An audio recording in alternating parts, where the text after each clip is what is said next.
Hi there, welcome to today's video. I'm Jeanette with Vivo Vintage Designs. If you're new to my channel, welcome. I'm glad you're here. On this channel, we learn alcohol ink, watercolor, and other creative art projects together. All right, now that that's out of the way, let's get started.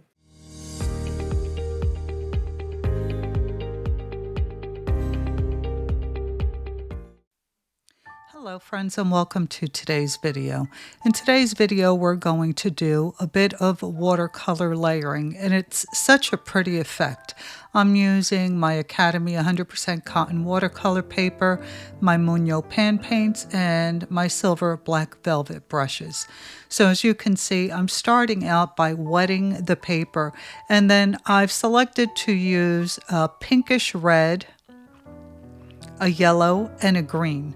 And I'm adding the red first, then I'm adding some of the yellow, and you can see that the paper is wet. My brush has a lot of water on it, so the colors are kind of diluted. And that's the base for this painting. Then we're going to let this dry completely. I have a blow dryer on the side, and off camera I'm using it to blow dry my paper.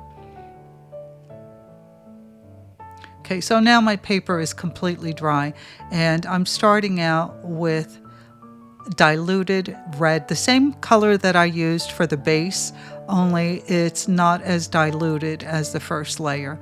And I'm adding it to the paper and then I'm taking a clean damp brush and I'm softening the edges. Now, after every single layer, I threw away the dirty water and added fresh, clean water. And you can see I did the same with the yellow, and now I'm doing it with the green, adding the color, and then using a clean, damp brush and softening the edge and blending it in. Now we're going to let that dry. You can see I've changed my water, and we're going to add another layer with the red.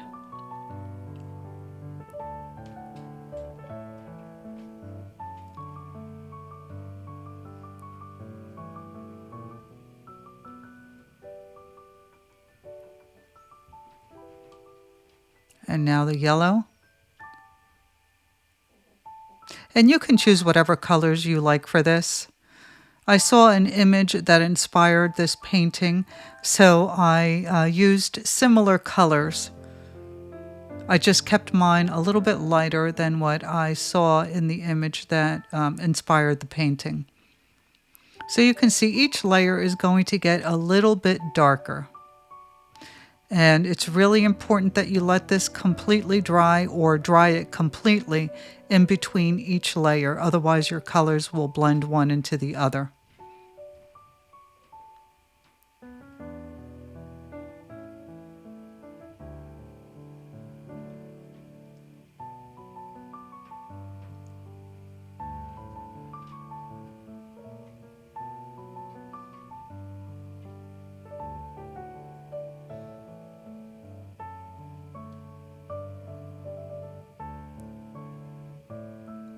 I'm also adding a little bit of orange to the yellow just to change it up a little bit. And after completing the painting, I wish I'd added more orange to the yellow.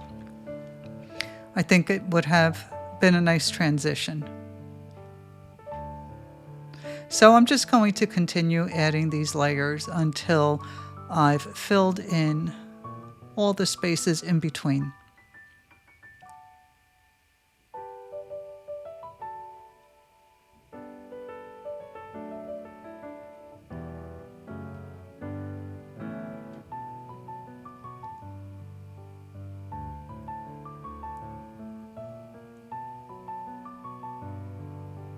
So now I finished adding my layers, and off camera, because my camera died, I added the sun. Now I'm taking a black Posca pen, not a Posca pen, a Micron pen, and I am creating the outline of a tree, and later I'm going to fill it in with a Posca pen. And I added the sun by using something round to trace it onto the paper, and then I used a heavier consistency of an orangey color around the outside and used yellow to blend it together. So now I'm using a Posca pen just to make filling in the tree a little bit faster. You can do this with paint if you don't have Posca pens. You can do it any way you like. Using a small brush with a fine tip would be just fine.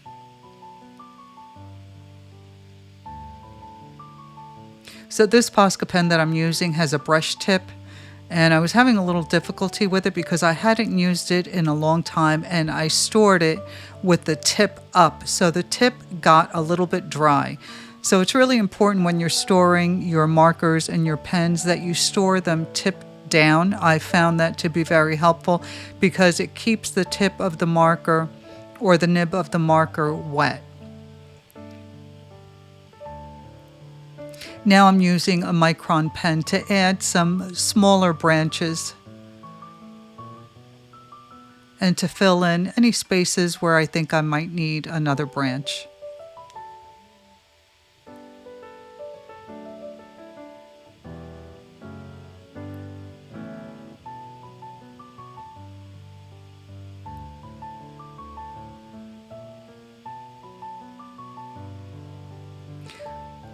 Once I was finished with the tree, I used a size 03 micron pen to add some smaller trees in the background. No foliage, just branches.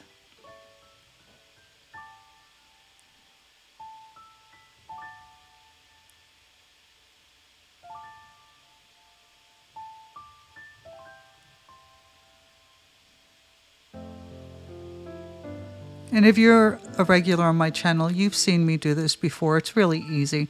It's just a bunch of lines and filling in any empty spaces in between.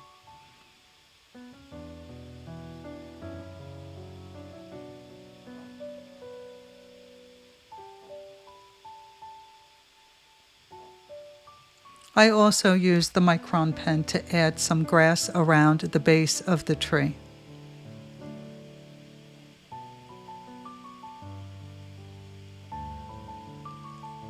Then I decided to add a smaller tree in the background, similar to the one in the foreground.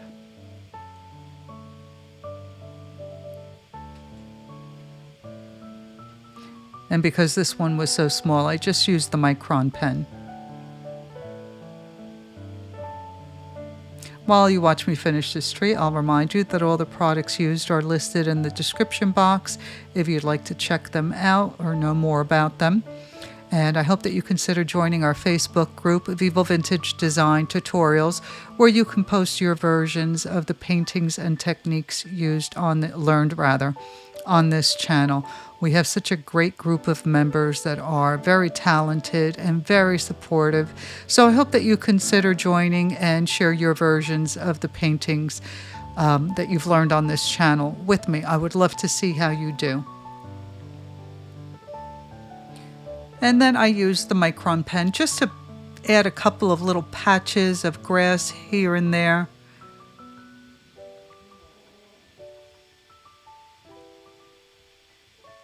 And of course, this looked a little too boring to me. So I needed to add more color. So I'm using a large brush and I'm going to add some foliage to these trees. So you can see I've used a very diluted purple, and then I used a heavier concentration just here and there.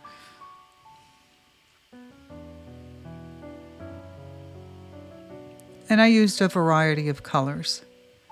And I didn't let them dry in between. I just added them one next to the other, and some of the colors bled into the color next to it, which was exactly the look that I was hoping for.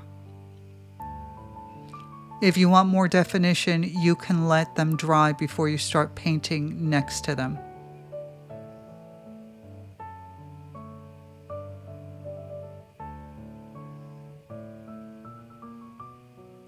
Once I have the color down, I pick up a heavier consistency of the same color, and I was just dropping it in to create kind of like a little shadow.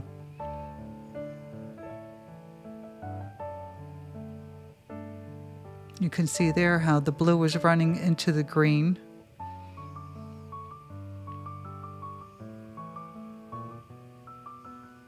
And use whatever colors you like.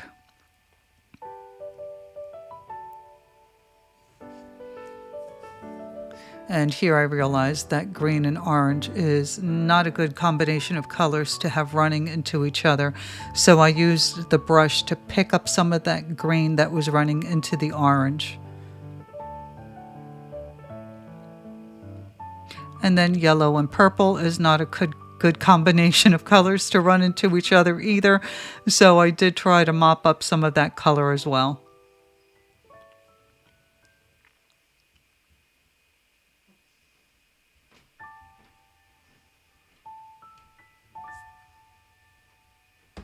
And I did the same for the smaller tree. And here I'm just softening up the edges a little bit and hoping to get more of a blend of the colors. As you can see, I'm doing the same thing for the smaller tree now.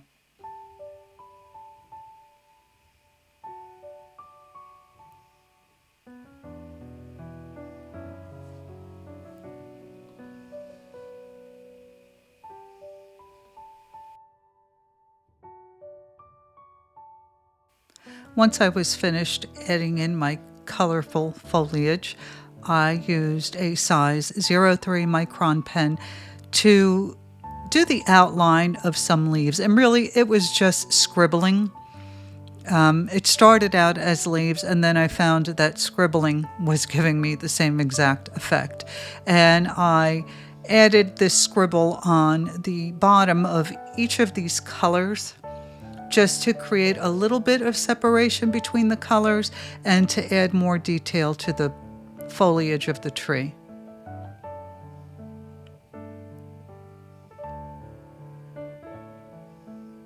When you're using a micron pen on cold pressed paper, it skips. So it's really not easy to get the type of detail unless you go over it or press harder. And I don't want to ruin the nib of my marker. So again, I realized that just scribbling was giving me the same look. And I tried to create little leaves, but it didn't matter. It just looked like scribble anyway. So scribble away. So you can see that the scribbling is heavier on the bottom of each one of those colors, and then I tried to kind of fade it out as I got closer to the center.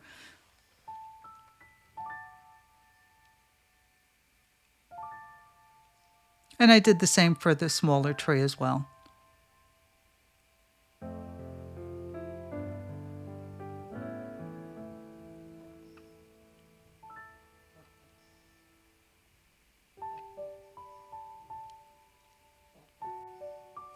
I added a few little finishing touches, a little bit more definition by kind of scribbling along the edge of each one of those colors to give it a little bit more separation. I thought I wanted them to blend in, and I do like that look, but I still wanted a little bit more definition, if that makes sense.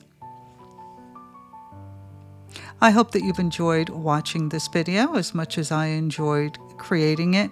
Let me know if you have any questions, and again, check out the description box for links to the products used. Consider joining our Facebook group, Vivo Vintage Design Tutorials, and share your version of this painting with me. I'd love to see what you come up with.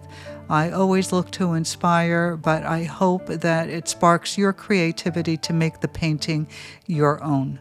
Thank you so much for watching, and I'll see you in the next one. Bye.